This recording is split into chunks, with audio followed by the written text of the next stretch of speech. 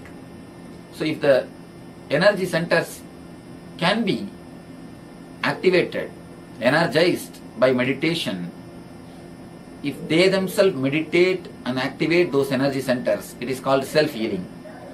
In some people's case, the disease is too much. It has grown too much. And the people also may not be able to do the right meditation. So at that type of time, the person who already mastered the meditation, who has become enlightened, he can meditate and give the energy to that person. When we meditate and give that energy to that chakra, to that person, he gets healed. If the meditation is done by somebody properly, the energy can be created and be given. If he himself does the meditation and gets healed, it is self-healing. If somebody else does the meditation and gives the energy to him, it is healing. We may ask, can energy be given? According to Einstein, whatever exists is energy. So, energy is subtle matter. Matter is subtle energy. When matter can be given, when I can give this kerchief, when I can give something, some audio cassette to you, why not energy? So when matter can be given, energy can also be given. A right method and right technique is the only thing necessity for energy to be given. It is not that I only heal. I tried by divine grace to make this healing as a system, scientific system, because in ancient days it was practiced as a system. It's an inner science. I always tell the people, just like an outer science is a science, in outer science you can prove A plus B is C. The same way in inner science also, things are readable, provable facts. Just like Newton's theory speaks about the gravitation force. You can prove the force of levitation. The spirituality I call levitation. The outer science is gravitation, inner science is.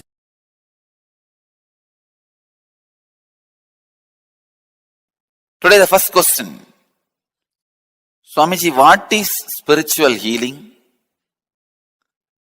Can you explain the way we can understand?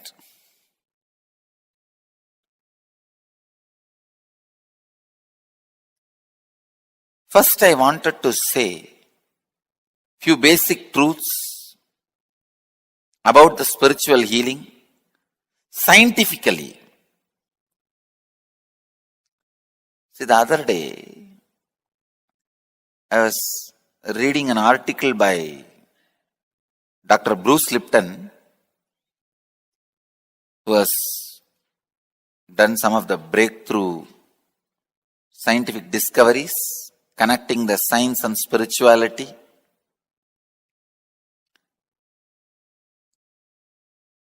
In his article, he is quoting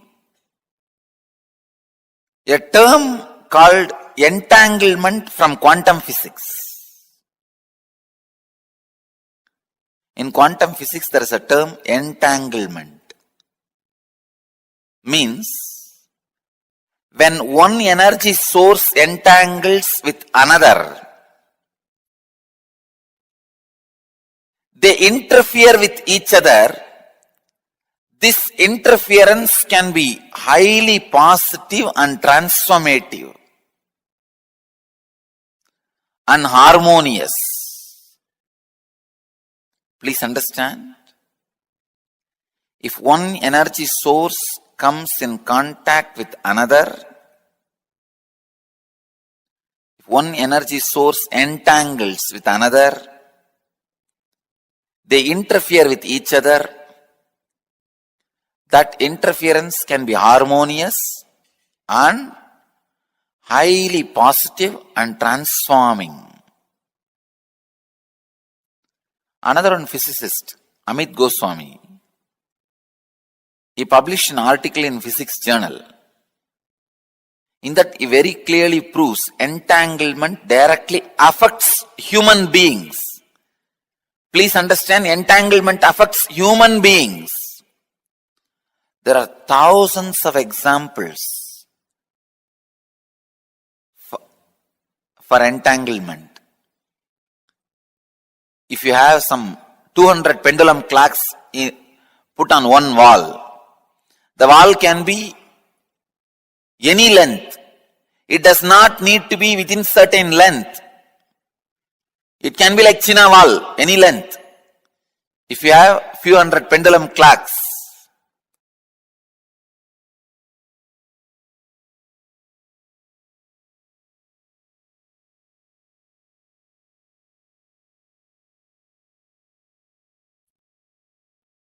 even if it is a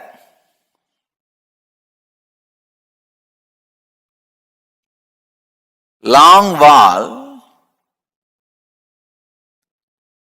put hundreds of pendulum clocks and start them all at different times. See, within next few minutes, all the pendulums will swing in synchronicity.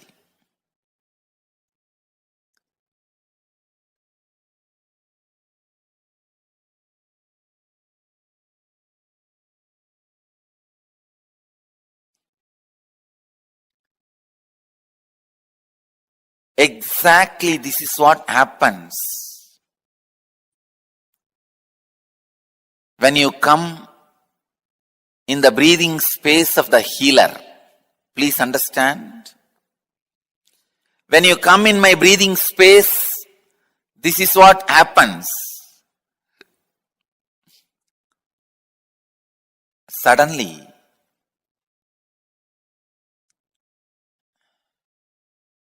your mind gets entangled with my no mind. I wanted to tell you, entanglement is only in the thought level. If your mind entangles with my no mind, it is entanglement, thought level. Next, please understand, if your muscle memory gets entangled with my muscle memory, that is called entrainment.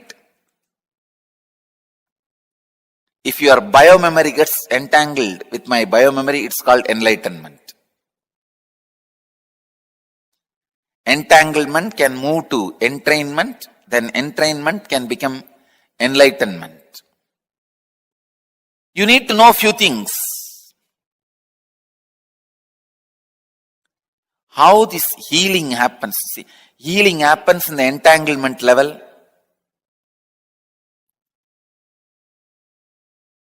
Kundalini awakening happens in the entrainment level. Levitation happens in deeper than entrainment. I can say momentary enlightenment.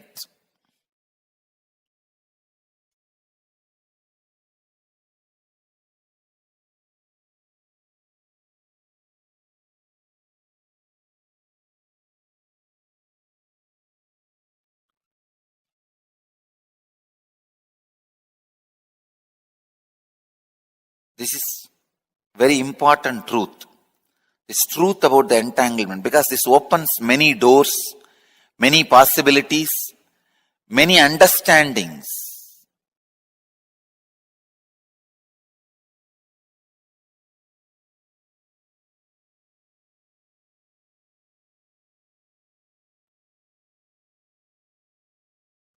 How I heal through healers? Because all my healers are pendulum clocks. Any other broken, little altered pendulum clock, I add it in one wall. Both clocks start swinging synchronistically. Understand? That's all. Each one of my healer is my pendulum clock. If you are little broken, disturbed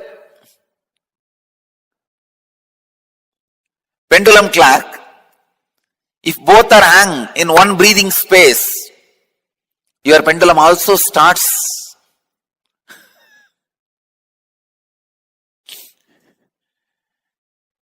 vibrating, moving.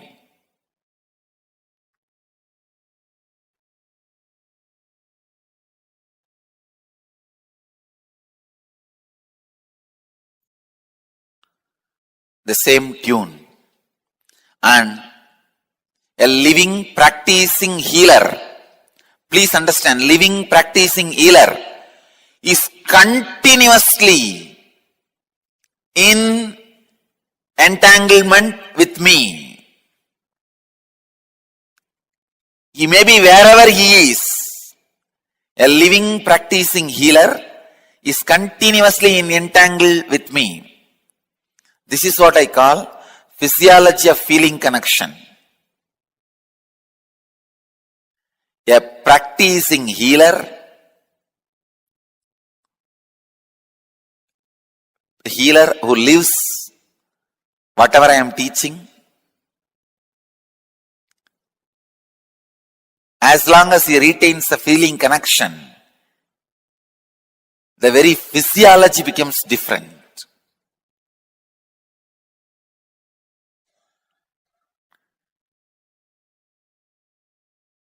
Entanglement means two persons falling in tune with same thought.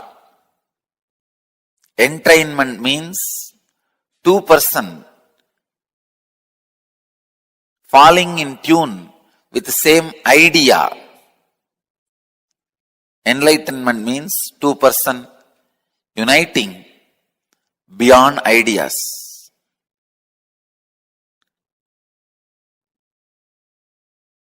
When you unclutch, you are in entangle with me.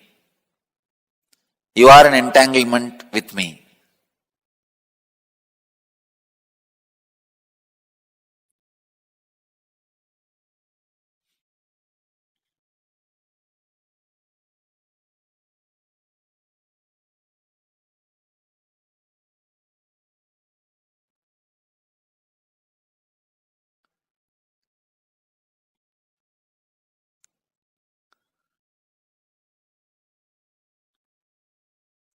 This again opens a huge door.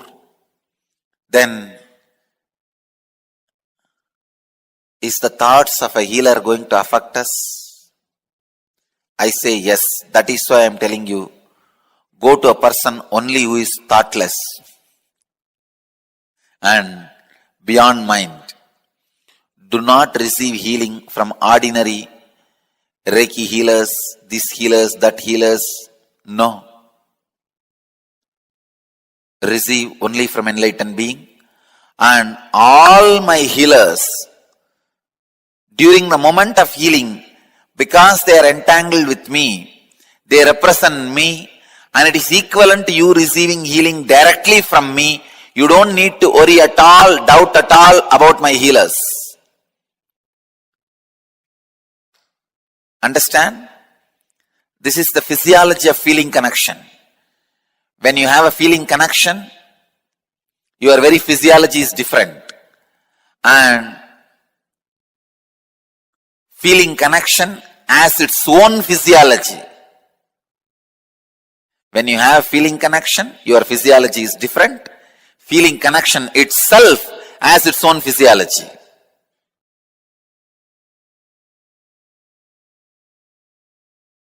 Please understand, the truth as it is I am sharing with you, the secret of healing, the essence of healing.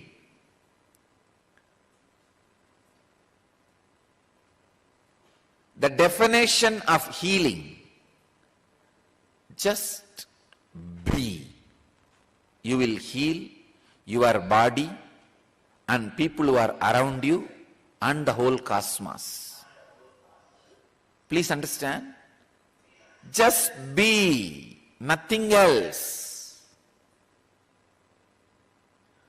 Be in your body. As and now, you know one thing, you are having a body and you are aware of having a body. You are being aware of having a body. Please understand. Just be inside what you think as your body. That's enough. You may think, what is this? That is what we are doing. No. You think you are inside your body. You are never inside your body. Be inside your body. First thing will happen to you is you will heal that intense pain and battered consciousness you are carrying. When you decide to be inside your body, the power of present moment will work on you. Power of the present moment always heals your system. That is why I am telling you again and again and again, I am reminding you, just come back to your body. Just be. Even now, decide till the end of this satsang, decide you will be heavily present, intensely present in your body. You will see healing happening in you. Be. Just be in your body intensely.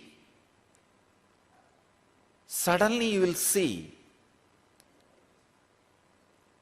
the compassion biomemory, intelligence biomemory, awareness biomemory, all of them are kindled, awakened in you for no reason, because being is the right button you need to push. Be intensely inside your boundary, inside your skin, in this moment. You will really see your body, mind, inner space gets intensely healed. Nothing else needs to be done. Anything else is a ring attached to the gadget for easy pulling and pushing. To heal the cosmos and to heal yourself, you don't need anything else. Just be. Biggest problem is we think that be is too simple or too difficult. Don't decide it is too simple and think it will not bring the result. No. Don't think it is too complicated because you failed last few times and stop making effort. No. Neither thinking it is too simple, it will not bring effort, bring the right effect on you, nor thinking it is too complicated, it will not be possible for you, is going to help you. Just try to be now. If you are not able to do after half an hour, forget about it. It's okay. Now, for the next half an hour, all of you have decided to be around me. Decide just to spend this time, be. Once you catch the taste of being, just be. I don't need to inspire you continuously. I don't need to give sermons to put you into the Vedantic experience. No. Your very living will be healing you and the cosmos. Just learn to be. You will heal yourself and the world. Even if you are not in the field of healing, if you want to heal yourself and the cosmos, I am giving you this process of technique.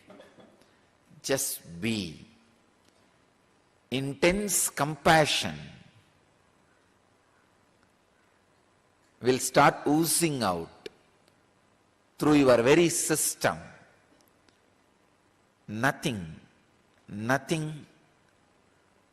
can help you and the world like the intense compassion. I can say, intense compassion which oozes out when you are just in being is the Sarvaroga Nivarani, cure for all diseases in the world.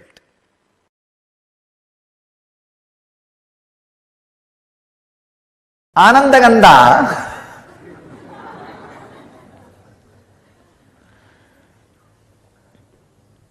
the science delivered to planet Earth only when incarnations land in planet Earth. I can say this is the ID card of incarnations. Social security number. Driving license, maybe I can say flying license.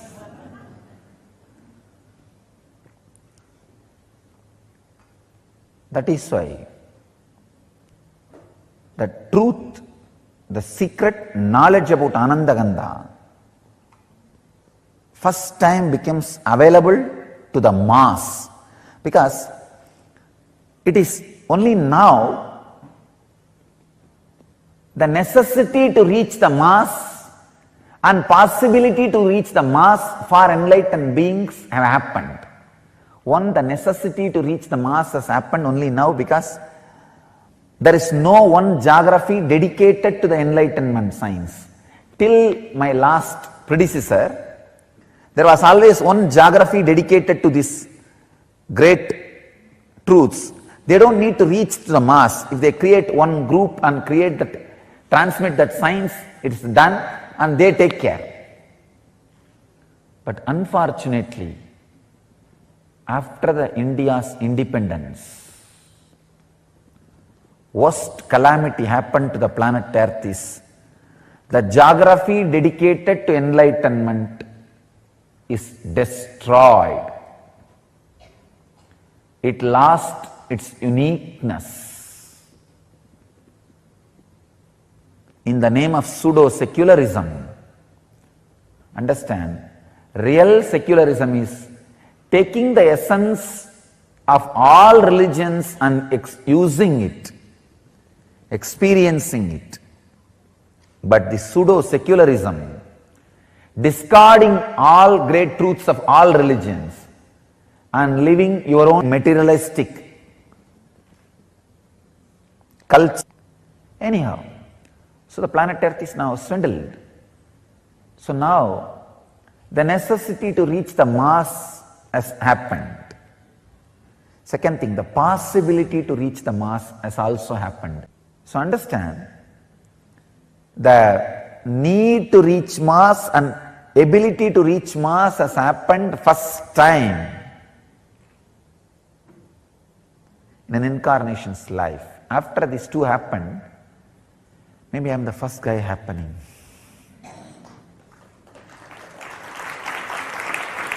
So,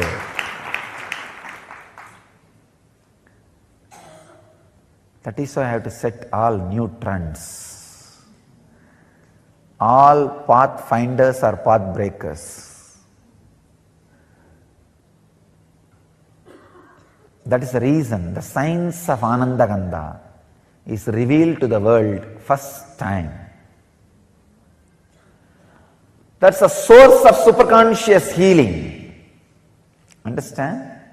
You have 7 major energy centers. About the 7 major energy centers, almost all religions talk.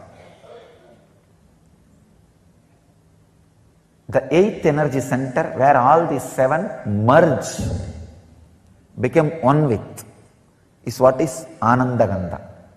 That is why I say it is not even a separate chakra, it is a space, source of superconscious energy, where the matter comes in direct contact with consciousness, where the consciousness is directly touching the matter.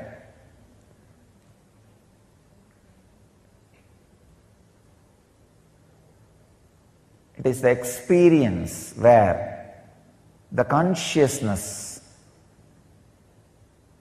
has samyoga into matter, where matter has samyoga with consciousness.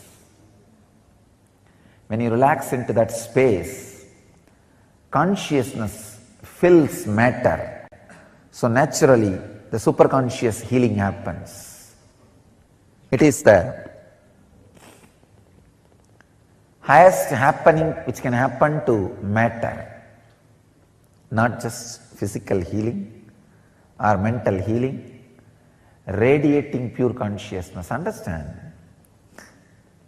My advent has happened to give a breakthrough for human consciousness, to bring new consciousness, new age man, new man who does not age.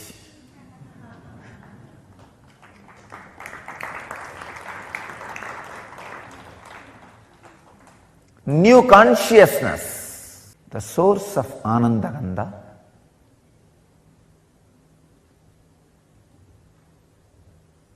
which is source of spiritual superconscious healing, is the ultimate science towards enlightenment, not just physical healing or mental healing. Physical healing also happens because your very DNA structure gets re-altered when you relax into superconscious state. The other day I was reading a book, The Biology of Belief. A great scientist who has done a great service to spiritual tradition.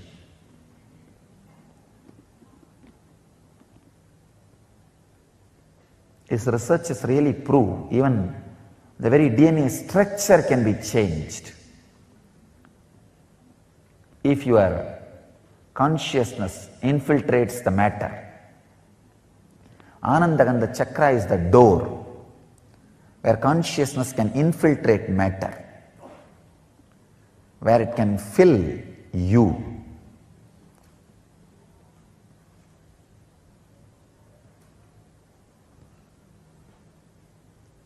Where it can give you the extraordinary conscious experience, means breakthrough in human consciousness. I tell you, even the definition of enlightenment I am updating and upgrading. Understand, I am not only updating the definition of enlightenment, I am upgrading the experience of enlightenment to human bodies.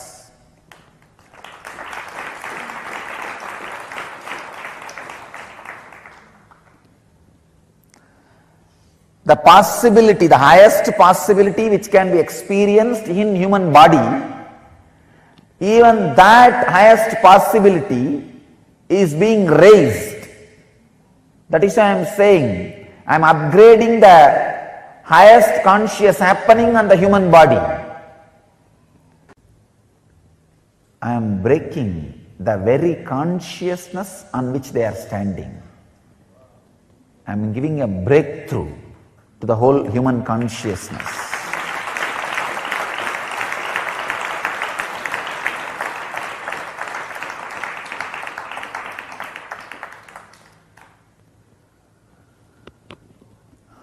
I am inviting all the people who feel the sacredness of my work, my contribution to the human society, to drop small differences to drop all these petty ideas, one or two if you carry, and gather together to spread these signs to the world and protect it without being extincted, destroyed by these unconscious groups, establishments.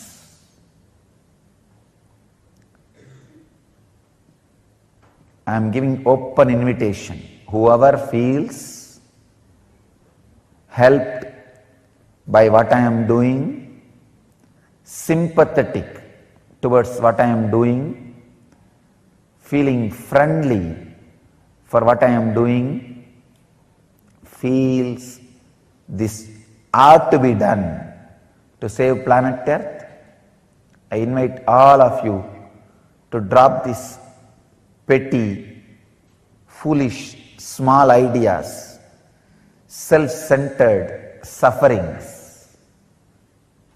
If you are self-centered constantly, you will create suffering for you. Drop all those foolish things. Let's stand together to preserve, protect and spread this great science of Anandagandha, the great process of giving breakthrough, great breakthrough, transformation to human consciousness. The very science itself cannot be described in one session.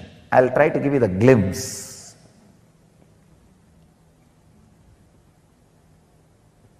The higher you move in your chakras, the more subtle you become. The subtlest possible chakra is Anandagandha chakra, where you are no more ordinary human and just disappeared into the extraordinary superconsciousness.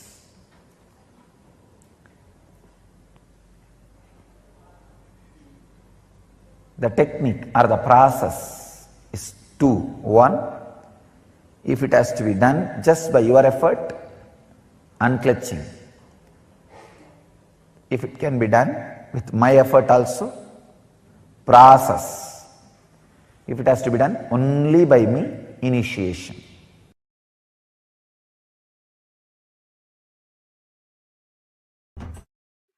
This is the bamboo stick for healers to heal others. This stick has a big story. First time I started initiating others into healing in a Jiva Samadhi, means a living tomb called Nerur Sadasiva Brahmendral Samadhi. In Tamil Nadu there is a Jiva Samadhi of a great enlightened master, Sadasiva Brahmendral. I went to his Samadhi after I realized my Sadashivatva to have his darshan. He himself appeared and gave the Dhruva grass and said, with this start initiating anybody, they will all be able to heal. He gave me that science and Dhruva grass. And I brought the Dhruva grass and put it on in our ashram, the bamboo grove. The bamboo grove was dead at that time. I put the Dhruva grass, whole thing came back to life, and the bamboo came back to life. From that bamboo, you are all given a stick. So, it represents the energy of Sadashiva Brahmendral's Dhruva grass. So, with this, if you touch anybody, they will be healed.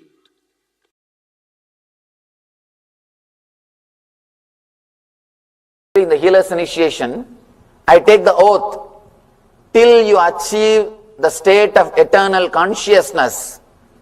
I take the responsibility of guiding you even if I leave this body. That is a promise taken by a master, given to a disciple at every initiation. This is traditionally the master is supposed to take this oath. When he initiates a disciple, and not only traditionally, it is a responsibility of the master. Master will see that you achieve that state. Till you achieve that state, constantly he guides you to that, and it's a big responsibility. When you take that responsibility, even if you leave this body, even if I leave this body, it is my responsibility to guide them, to help them, so that Sangha, the people with whom I am involved, with them I live 33%. Means, even if I leave this body, it is not that I will stop working. It will continue to, my energy or the energy which is operating through this body will continue to work through the teachings and through the Sangha. You may just miss the physical presence, but you will not miss the being.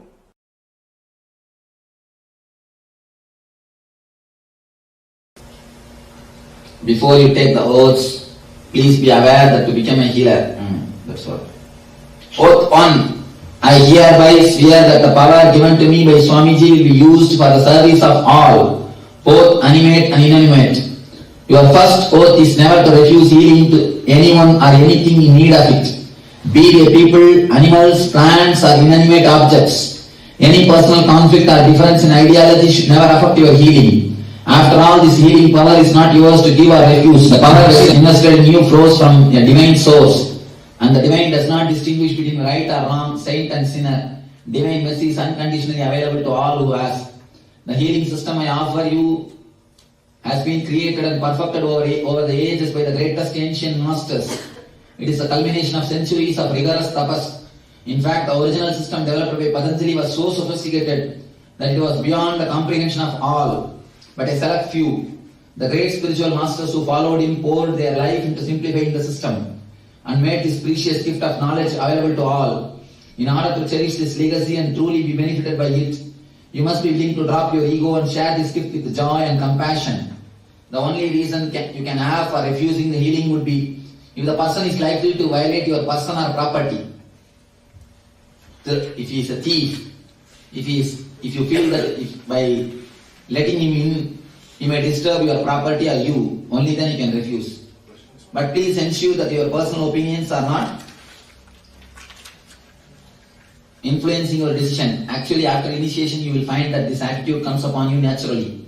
In the presence of this tremendous healing energy, petty considerations like differences in religion, ideology, or personal conflicts simply won't count anymore. For starters, try this exercise. For a moment, close your eyes and imagine that your worst enemy, mother-in-law, someone who has really hurt you in the past, has approached you for healing. Can you bring yourself to consent? If you feel certain, can you heal him? Without hesitation and humility and love, you are ready to take the next oath. Understand? Even if your worst enemy comes and asks for a healing, you cannot say no. Because this is a gift created by the divine masters, not for one family or one group. It is created for the whole world. One thing, we always have our own prejudices. He is right, he is wrong, but from his view you are wrong. So you cannot hold on to your views that if somebody is right or wrong as far as healing is concerned. It is for the whole world. It is for the whole world. You cannot say no to anybody, even any animals or the plants. So many animals or plants are having the benefits of healing. I have seen so many cases. When I go and touch the plants started giving flowers, started giving drumstick trees. It was not giving fruit. She healed and it started giving fruits. And there are thousands of instances.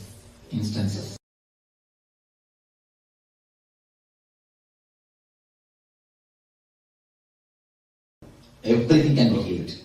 It's a love energy. It's an energy. It can work miraculous. You know one thing, plants and animals get healed quickly because they don't have intellect. If you see my biography pictures, you will see one cat sitting on my lap. That cat was healed. If you see that person is not having resistance, you can go and tell nothing wrong. Better you tell nothing wrong. Perfectly. Don't think that you are spreading yourself. You will never have that problem.